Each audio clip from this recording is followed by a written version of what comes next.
ஏரியிலே ஒரு காஷ்மீர் ரோஜா ஏனடி நீராடுது.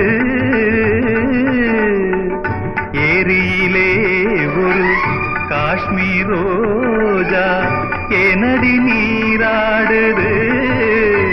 அதன் இதழ்களின் மீது பாண்டிய நாட்டு முத்துக்கள் யார் தந்தது?